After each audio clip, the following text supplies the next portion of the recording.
Salawatu Rabbi wa salamuhu alaihi wa ala alihi wa ashabihi wa man ihtada bihadiyihi wa istanna bisunnatihi ila yaumiddin wa sallama tasliman katsira, amma ba'du.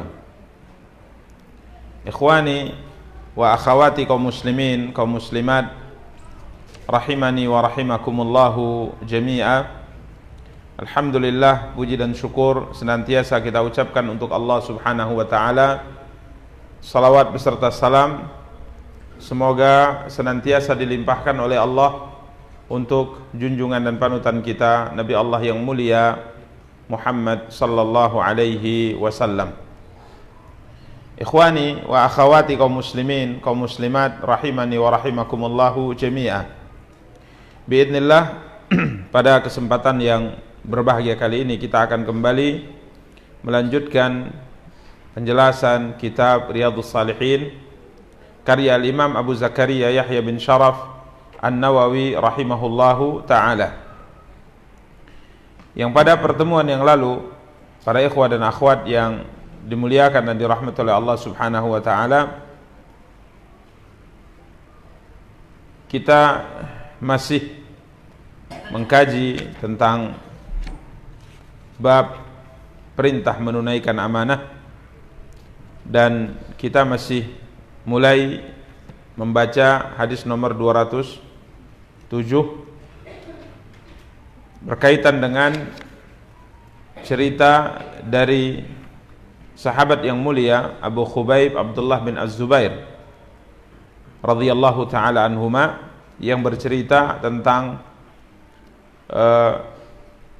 kisah beliau dan ayahnya Az-Zubair bin Awam di saat-saat Zubair radhiyallahu ta'ala anhu berwasiat kepadanya di penghujung kehidupannya terkait dengan hutangnya.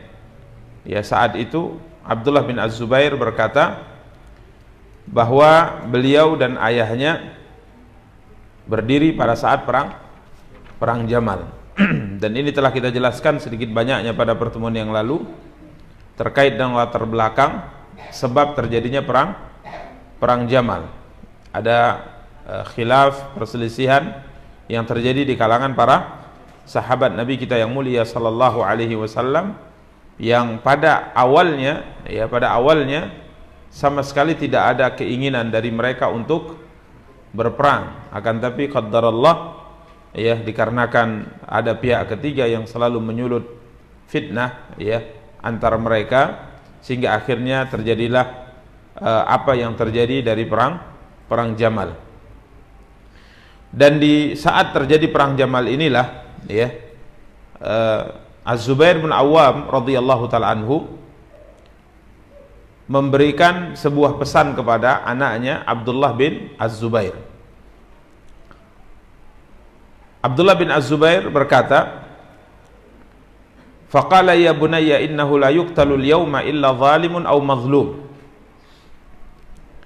Wahai anakku, sesungguhnya hari ini tidak ada yang terbunuh kecuali orang yang zalim, menganiaya, atau orang yang teraniaya.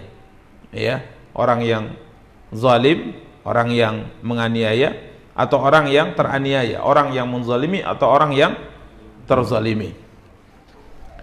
Kemudian Az-Zubair bin Awam berkata, wa inni la urani illa sa'uqtalul yawma mazluman. Beliau saat itu berfirasat menyampaikan kepada anaknya bahwa hari ini beliau akan terbunuh dalam keadaan mazlum, dalam keadaan terzalimi, dalam keadaan teraniaya. Dan apa yang beliau sebutkan ini terjadi karena memang setelah adanya nasihat secara khusus yang disampaikan oleh Ali bin Abi Thalib kepadanya di perang Jamal ini, akhirnya beliau pun meninggalkan area medan pertempuran. Maka beliau pun akhirnya meninggalkan area medan pertempuran, dan qaddarallah ada seorang yang kala itu mengikutinya, kemudian membunuhnya, Setelah dia berhasil membunuh Az-Zubair bin Awam, sahabat Rasulullah sallallahu alaihi wasallam, maka lelaki ini pun dengan bangga, dengan bahagia mendatangi Ali bin Abi Thalib radhiyallahu taala anhu dan minta izin untuk masuk agar bisa memberi kabar gembira secara langsung kepada Ali bahwa rivalnya, lawannya, yakni Abdullah, yakni Az-Zubair bin Awam telah berhasil dia bunuh. Ya, maka subhanallah Ali kala itu tidak mengizinkannya untuk masuk.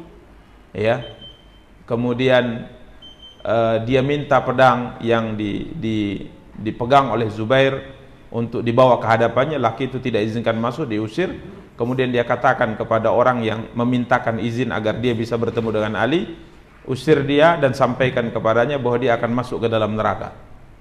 Dia akan masuk ke mana? Ke dalam neraka karena membunuh siapa? Az-Zubair bin Awam. Kemudian pedangnya Zubair dibawakan kepada Ali dan Ali menangis, beliau pegang. Kemudian dia mengatakan, sungguhnya saya lihat berapa kali pedang ini dipakai oleh pemiliknya untuk membela siapa? Rasulullah sallallahu alaihi wasallam. Ini kisah saat itu yang terjadi, dan firasatnya benar ya, bahwa hari ini ayahmu, kata Az-Zubair bin Awam kepada anaknya Abdullah bin Az-Zubair, kecuali akan terbunuh dalam keadaan mazluman, dalam keadaan teraniaya. Kemudian beliau berkata, wa inna min akbari hammi ladaini afataradainana yubqi min malina syai'an. Ya. Kemudian beliau mengatakan, dan yang menjadi beban paling besar dalam pikiranku adalah hutangku.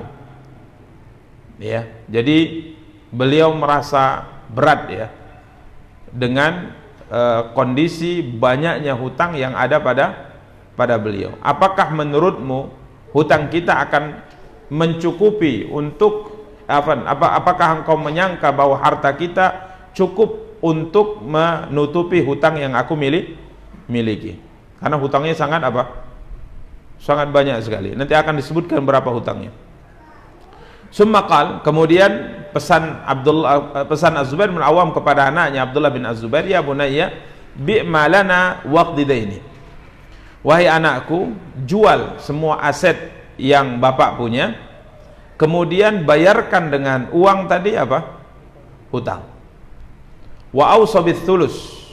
Kemudian dia berpesan sepertiga dari harta yang ada itu diinfakkan. Kemudian sepertiganya lagi diberikan kepada anak Abdullah bin Zubair atau cucunya. Jadi dia berpesan ya, sepertiganya diinfakkan dan sepertiganya diwasiatkan untuk siapa? Untuk cucu. Wasiat untuk apa? Untuk cucu. Libani Abdullah bin Zubair, untuk cucu anak-anaknya Abdullah bin Az-Zubair. Jadi beliau ini punya anak, dalam sebagian riwayat atau dalam sebagian sejarah punya anak 10. Beliau punya anak 10. Kemudian beliau berpesan agar sepertiga, kalau nanti ada sisa setelah dibayarkan hutang dan sebagainya, maka harta warisan sepertiganya itu nanti tolong berikan kepada anak-anakmu. Artinya cucu dari siapa? Anak dari Abdullah bin Az-Zubair. Jadi cucu yang lain tidak, hanya cucunya siapa? Cucu dari anaknya Abdullah bin Az-Zubair. Dan ini tidak mengapa ya, karena cucu itu jika masih ada anak maka dia tidak masuk dalam daftar ahli waris. Yang dilarang itu adalah berwasiat untuk ahli waris. Kita punya anak misalnya, kemudian kita berkata sepertiga dari harta yang aku tinggalkan adalah untuk anakku si fulan. Ini tidak boleh, karena anak masuk daftar ahli waris, atau anak adalah orang yang punya jatah bahagian yang telah ditetapkan oleh syariat dalam harta warisan. Tapi kalau seandainya orang tadi adalah sekalipun kerabat, akan tapi tidak mendapatkan bahagian dalam harta warisan yang ditinggalkan, maka ini boleh. Sebagian ulama mengatakan, contoh misalnya ada seorang anak yang meninggal lebih dahulu daripada bapaknya. Ada anak yang meninggal lebih dulu dari siapa? Bapaknya. Maka anak ini dapat enggak harta waris? Kalau bapaknya nanti meninggal, dapat tidak? Contoh, seorang bapak bernama Muhammad, punya harta banyak, dia orang kaya. Kemudian dia punya anak 5. Salah satu di antara anaknya meninggal sebelum Muhammad meninggal. meninggal. Taib, tatkala Muhammad ini meninggal, maka harta waris dibagikan kepada berapa anak? Kepada 4. Karena yang satu telah meninggal sebelum dia meninggal. Ini tidak ada bahagian untuknya. Ya, ini tidak ada bagian untuknya. Sehingga sebagian orang mengatakan kasihan juga ya. Siapanya yang kasihan? Kalau anak yang meninggal ini punya cucu. Kenapa bahagian ayahnya tidak disalurkan kepada anaknya? Ya jawabannya karena ayah mereka meninggal sebelum kakek mereka meninggal. Karenanya di sini para ulama mengatakan alangkah baiknya si kakek ini, Muhammad punya harta banyak ini, dia berwasiat untuk cucunya. Karena cucunya kalau dia meninggal tidak ada wasiat, cucunya ini sama sekali tidak dapat apa-apa. Karena terhalang oleh paman dan uak mereka. Ya, makanya sang kakek ini dianjurkan sangat untuk berpesan, kalau nanti bapak meninggal, keponakan kalian dari anak saya yang pertama meninggal sebelum saya, berikan sekian untuk mereka. Ini boleh dan ini bagus. Ya. Dan di sini Az-Zubair bin Awam radhiyallahu taala anhu mengkhususkan wasiat hanya kepada anak Abdullah bin Az-Zubair, tidak pada cucu-cucunya dari anak yang lainnya. Kenapa? Karena yang paling perhatian dengan ayahnya ya saat itu adalah Abdullah bin Az-Zubair. Dialah yang membantu ayahnya. Dialah yang punya peran banyak ya dalam membantu ayahnya semasa hidupnya. Karenanya wajar kalau Az-Zubair bin Awam secara khusus berwasiat untuk memberikan, jika nanti ada harta warisan yang tersisa, diberikan kepada cucunya dari anaknya Abdullah bin Az-Zubair. Faqala, beliau mengatakan seandainya masih ada tersisa harta kita setelah nanti adanya pelunasan hutang, maka sepertiganya berikan pada anak-anakmu. Qala Hisham berkata, anak-anak Abdullah bin Az-Zubair kala itu umurnya itu ada seumuran dengan anaknya Zubair sendiri. Jadi cucu Zubair bin Awam ada seumuran dengan anaknya Zubair bin Awam. Seperti Ubay, Abbad, ya. Abdullah bin Zubair saat itu memiliki tis'atu banin wa tis'u banat. Dia punya 9 anak laki-laki dan 9 anak perempuan. Para ikhwah dan akhwat yang dimuliakan dan dirahmati Allah, tentunya ini lebih dari satu istri ya. Az-Zubair tatkala meninggal dia punya berapa? 4 istrinya. Ya, punya 4 apa? Punya 4 istri. Dan yang seperti ini biasa di zaman dulu. Kalau zaman kita baru apa? Heboh. Heboh benar. Anak kira tadi jawabannya luar biasa. Ya rupanya heboh. Taib, subhanallah. Qala Abdullah bin Zubair berkata, faja'ala yusini bidaini. Dia terus mengatakan, ingat ya hutang bapak. Nanti kalau seandainya bapak terbunuh, bapak meninggal, jual harta kita, gunakan untuk apa? Bayar hutang terlebih dahulu. Fa yaqul ya bunayya. Karena begitu banyaknya hutangnya, ayahku sampai berpesan, wahai anakku, jika seandainya kau tidak sanggup untuk membayar hutangku yang begitu banyak, maka minta pertolongan kepada maulaya. Ya, minta pertolongan kepada siapa? Kepada maulaya. Maulaya artinya penolongku. Maula ini dalam bahasa Arab bisa diartikan penolong secara umum, bisa diartikan budak yang pernah dimerdekakan, bisa diartikan yang lainnya gitu. Makanya Abdullah bin Az-Zubair tidak paham apa maksud penolong ayah. Fa wallahi ma daraitu ma arada hatta qult. Fa wallahi ma daraitu ma arada hatta qultu. Aku tidak tahu maksud ayahku penolongku itu. Jadi kalau punya kesulitan nanti membayar hutang bapak yang begitu banyak, ya kalau mengalami kesulitan minta pertolongan kepada penolongku. Maka aku bertanya, siapa penolong bapak? Qal Allah. Penolongku adalah Allah. Jadi kalau nanti ada kesulitan, minta pertolongan kepada siapa? Kepada Allah. Soal tauhid ya. Ini tauhid luar biasa. Seperti pembahasan kemarin ya di malam Sabtu. Apapun apa judulnya? Udah lupa pun judulnya ya. Judulnya saya sudah lupa. Apalagi apapun masalahmu dan pekerjaanmu mintalah pertolongan kepada Allah. Allah katanya. Fa wallahi, Abdullah bin Zubair mengatakan, ma waqatu fi qurbatin min dainihi illa qultu ya maula Zubair iqdi anhu dainahu fayaqdiyahu. Tidaklah aku setelah ayahku meninggal mengalami kesulitan dalam membayarkan hutang ayahku, kecuali aku berdoa, aku mengatakan, wahai penolong Zubair, bantu saya, tolong saya untuk melunasi hutangnya. Akhirnya hutangnya pun Allah mudahkan untuk dilunasi. Ini tauhid ya. Berdoa meminta kepada sesuatu, kepada zat yang maha mampu melakukan apapun yang dia kehendaki.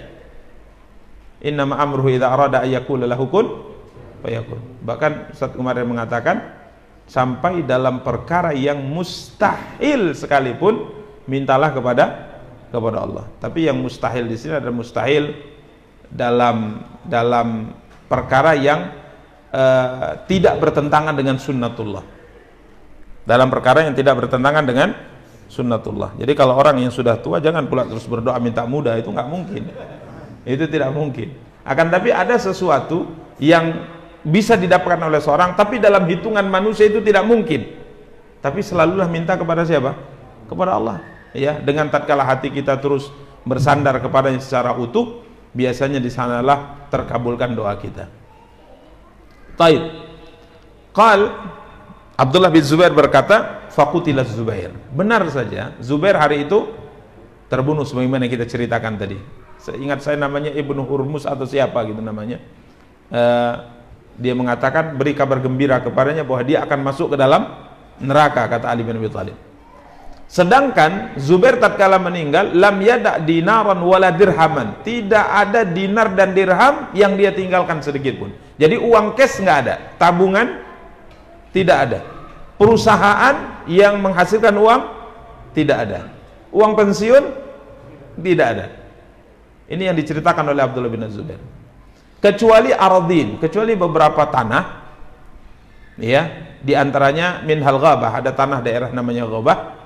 Kemudian ada ihda asyrata daron bil Madinah, ya uang cash tak ada, tapi dia punya aset, ya, punya tanah, kemudian punya 11 rumah di Madinah, kemudian punya 2 rumah di kota Basrah, 1 rumah di Kufah, dan 1 rumah di Mesir. Ya, jadi punya aset tanah, 11 rumah di Madinah, 2 rumah di kota Basrah, 1 rumah di Kufah, 1 rumah di mana? Di Mesir. Banyak juga ya. Banyak juga rupanya. Memang tak punya uang cash, tapi asetnya banyak gitu. Namun sebenarnya kalau aset ini dihitung dengan nilai uangnya, sebenarnya belum ada apa-apanya dengan harga tatkala dia beli. Makanya kadangkala harta itu kalau sudah Allah takdirkan untuk berkembang, nggak masuk akal gitu dia berkembang. Kita akan lihat ya bagaimana Allah berkahi harta mereka. Disebutkan hutangnya, ya saya mulai dengan menyebutkan hutang supaya antum tergambar. Di sini disebutkan fawajatuhu alfai alfin wa mi'atai alf, 2.200.000. Ini hutangnya 2.200.000, tapi bukan rupiah ya. Kalau rupiah wah sedikit kali. 2.200.000 dinar. 1 dinarnya 4,25 gram emas 24 karat. Coba antum hitung berapa itu? Hitung dulu. Tengok di kalkulator. Biar tahu kita gambaran hutangnya. Berapa tadi? 2.200.000. Oke, kali 4,25. Jadi 9.350.000 gram kali, oke, kali berapa? Murah kali ya? Oke lah 1 juta lah. Padahal sekarang di atas 1 juta ya. Kalau kita hitung 1 juta, berapa? Berapa? Ada yang hitung? Coba hitung. Error nih. Berapa ya? 9T ya? 9T. Bukan miliar, T, 9 triliun. Hutangnya coba Anda bayangkan. Ngeri kan ya Jubair ini ya. Mungkin orang mungkin banyak kali hutangnya gitu. Kiranya disebutkan, mungkin orang akan berprasangka enggak kepada orang ini. Ya orang gimana ini sahabat Rasul hutangnya banyak sekali. Maka subhanallah diceritakan oleh Abdullah bin Zubair supaya orang tidak prasangka buruk kepada Zubair bin Awam. Beliau mengatakan sebab kenapa dia banyak hutang, wa inna makana dainuhu alladhi kana alaihi anna ar-rajula ya'tihi bil mal fayastaudi'uhu iyyah. Zaman dulu kan enggak ada bank. Enggak ada apa? bank. Karena itu dalam sejarah kita selalu mendengar Rasulullah itu banyak sekali orang menitipi apa? Barang, harta kepada beliau, titip ya gitu. Jadi seperti bank gitu posisinya. Ya, begitu juga Zubair, karena dia orangnya amanah gitu loh. Orangnya terpercaya. Jadi para saudagar-saudagar kaya itu, konglomerat itu, miliarder-miliarder itu, kalau dia punya uang banyak, dia menyimpannya di rumahnya gimana gitu, uangnya terlalu banyak. Maka dia ingin menyimpannya di rumah siapa? Zubair bin Awam.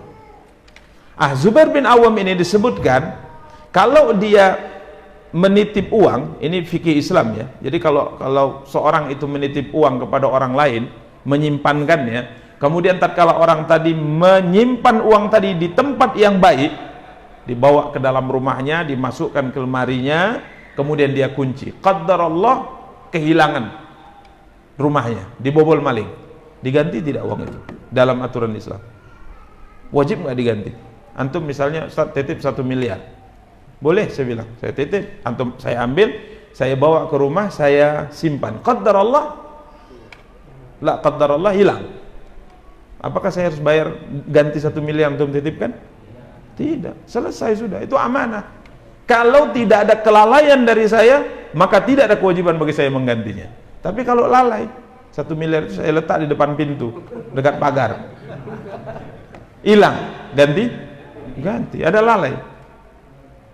Subhanallah. Ini amanah dalam Islam. Tapi Zubair tidak mau seperti ini. Karena banyak orang kasih amanah ke beliau. Beliau mengatakan, gak usah amanah lah, gak usah titip, hitung saja hutang. Kalau hutang, mau antum simpan baik, tidak antum simpan baik, uang tadi harus antum kembalikan ke pemiliknya apapun yang terjadi. Itu kalau hutang. Jadi kalau antum nyimpan ke anak, hutang atau titip amanah? Hutang aja lah, terjamin gitu loh. Kalau ustaz nggak bisa bayar di dunia, di akhirat nanti bisa bayar. Ini yang dilakukan Zubair. Jadi beliau tidak mau wadiah itu, beliau tidak mau. Beliau ingin udahlah dihitung hutang saja. Karena kalau seandainya ini titipan, saya simpan bagus-bagus, ketepatan saya keluar kota misalnya kemudian hilang, maka tidak ada kewajiban saya menggantinya. Hitung saja hutang, apapun yang terjadi, saya akan balikkan itu.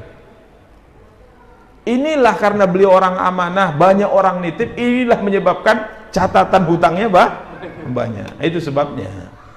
Bukan usaha sana mau usaha sana, enggak. Inilah sebabnya. Padahal beliau tidak punya usaha. Beliau bukan pejabat, beliau bukan itu dan ini. Tapi beginilah yang terjadi. Ini kata Abdullah bin Az-Zubair. Akhirnya meninggalkanlah catatan hutang yang jumlahnya sebagaimana kita sebutkan tadi. Ini buat pening anaknya ya, wasiatnya malah hutang, bukan wasiat harta. Ya, yang ditinggalkan hutang, hartanya tidak seberapa ini. Taib, berapa? 2.200.000 dinar. Kemudian Abdullah bin Zubair bercerita, beliau bertemu dengan Hakim bin Hizam. Hakim bin Hizam ini sahabat kaya raya, satu kabilah dengan Zubair bin Awam, sama-sama dari Bani Asad, Quraisy. Dan dengan Zubair bin Awam ini sepupu ya. Jadi kalau Hakim bin Hizam itu adalah Hakim bin Hizam bin Khuwailid bin Asad bin Abdul Uzza bin Qusay bin Kilab. Kalau Zubair bin Awam sama, Zubair bin Awam bin Khuwailid bin Asad bin Abdul Uzza bin Qusay bin Kilab. Jadi dia sepupu. Dan mereka ini adalah keluarga besarnya Khadijah bintu Khuwailid. Jadi Hakim bin Hizam saudagar kaya raya. Abdullah bin Zubair berkata, dia pun ditemui oleh Hakim bin Hizam. Berarti ini paman ya, paman beliau juga, abang sepupu dari ayahnya. Maka Hakim bin Hizam mengatakan, ya bena akhi, wahai anak saudaraku, berapa sebenarnya hutang saudaraku Zubair bin Awam? Aku pun menyembunyikan angkanya karena terlalu besar gitu. Aku hanya menyebutkan ya 100.000 dinar. Dia mengatakan, Hakim, demi Allah, harta kalian itu nggak akan cukup untuk membayar hutang segitu banyak. Padahal sebutkan masih berapa? 100.000 dinar. Maka Abdullah bin Zubair mengatakan, bagaimana pendapatmu kalau berapa? 2.200.000. Terkejut Hakim bin Hizam. Wah, kalau ini lebih nggak mampu kalian. Ya, dia bilang gini. Fa in ajaztum an syai'in minhu fasta'inuni bi. Silakan bayar hutang dari harta yang tinggalkan oleh ayahmu, tapi kalau nanti kamu tidak mampu, keberatan, kewalahan membayar itu, wahai anak saudaraku, hubungi saya akan bantu. Masya Allah ya. Umurnya waktu itu sudah 100 tahun umur Hakim bin Hizam. Ini saudagar kaya raya, dialah yang bertanya kepada Rasulullah SAW, sampai akhirnya muncul sebuah hadis masyhur, ya Hakim la tabi' ma laysa indak. Hakim, jangan engkau menjual barang yang belum sah menjadi milikmu. Ini hadis Hakim bin Hizam. Dan Nabi SAW juga bersabda kepadanya, karena dia sudah kaya raya dan meminta harta fai' kepada Rasulullah SAW, dan Nabi lihat berlebihan dalam memintanya, maka Nabi mengatakan, wahai Hakim, kalau engkau mengambil harta ini dengan ketamakan, maka keberkahan akan Allah hilangkan darimu. Tapi kalau seandainya engkau mengambil harta ini tidak dengan ketamakan, maka Allah datangkan keberkahan untuk harta yang kau punya. Ini Hakim bin Hizam, kaya raya. Di saat Bani Hashim diboikot di kota Mekah, maka yang mengirimkan makanan kepada bibinya Khadijah adalah Hakim bin Hizam radhiyallahu taala. Namun beliau masuk Islam setelah penaklukan kota Mekah Al-Mukarramah. Taib. Apa kata Abdullah bin Zubair? Abdullah bin Zubair tidak memanfaatkan, ya. Dia tidak mengatakan, "Oh, pas juga ya. Ya udah bayarkan aja semua." Enggak. Mereka orang yang punya jiwa yang Masya Allah ya, aziz, mulia. Ya, jadi kalau bisa berdiri sendiri untuk apa? Minta bantuan orang lain. Ini mereka, ini jiwa mereka yang luar biasa ya.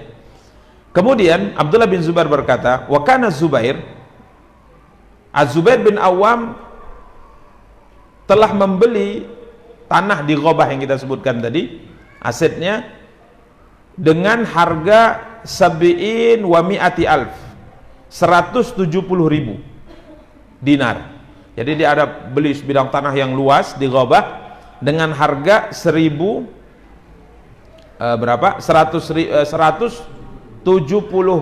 dinar. Kemudian Abdullah bin Zubair menjual tanah ini dengan harga bi alfin wa sittimi'atin. Berapa? 1.600.000. Masya Allah ya, harganya luar biasa ini. Apa namanya? Kenaikannya. Jadi dia bagi harta itu, kalau sekarang kita istilahnya dikaplingkan, istilahnya dibuat kaplingan. Satu kapling harganya 100.000, satu kapling 100.000, 100.000 dinar, 100.000 dinar. Per kaplingnya sekian. Setelah ini tidak semuanya, tanahnya berarti luas ya.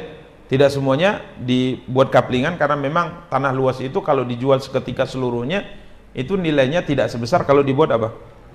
Kaplingan. Ini keuntungannya bisa berlipat-lipat. Taib, dibuatnya satu kaplingnya harganya 100.000 dinar. Para ikhwat dan akhwat yang dimuliakan dan dirahmati Allah, dijualnya dia mendapatkan uang dari kaplingan yang dibuat dari tanah yang ditinggalkan oleh ayahnya itu berapa? 1.600.000, berarti 16 apa? 16 kapling yang dibuat dia. Kemudian setelah bisa dia perhitungkan semuanya, maka kemudian dia mengatakan, siapa yang ada catatan hutangnya dengan Zubair bin Awam, temui kami di Ghabah. Di sana kita akan menyelesaikan hutang-hutang Zubair bin Awam. Disebutkan ada seorang bernama Abdullah bin Ja'far bin Abi Talib. Abdullah bin Ja'far bin Abi Talib ini orang disebut dengan Bahrul Jud. Dermawannya itu bagaikan lautan. Dia orang kaya, dermawannya itu bagaikan apa? Lautan. Sampai sebagian ulama sejarah mengatakan suatu hari beliau melewati seorang budak yang sedang makan roti.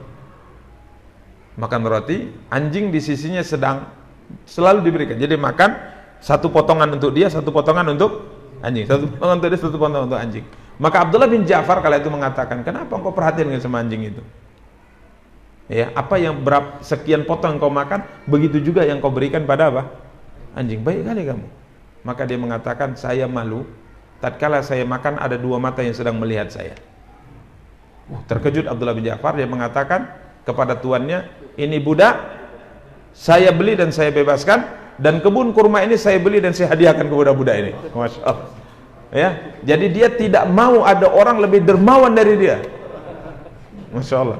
Ini gimana ini? Bisa nggak kita? Ini dongeng ya, kalau nggak pakai riwayat dongeng ini. Tapi begini, bahrul jud, kedermawannya itu bagaikan lautan. Sehingga disebutkan dia punya catatan hutang yang paling banyak. Dia menghutangi Zubair yang paling banyak.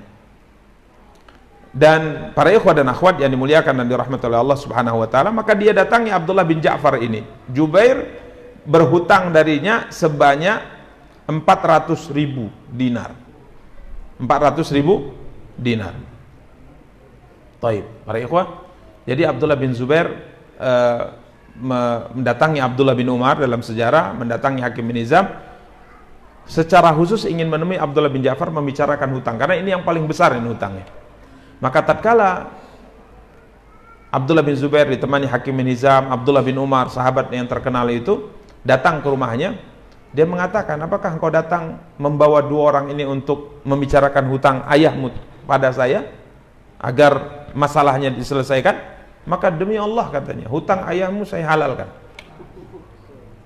Tapi Abdullah bin Zubair, oh enggak, saya enggak minta itu, saya enggak minta dihalalkan, karena modal ada ini. Jangan dihalalkan, saya akan bayar gitu. Kalau Abdullah lah, udah, hutang ayahmu itu nilainya walaupun banyak, saya anggap seperti sandal yang kau pakai ini.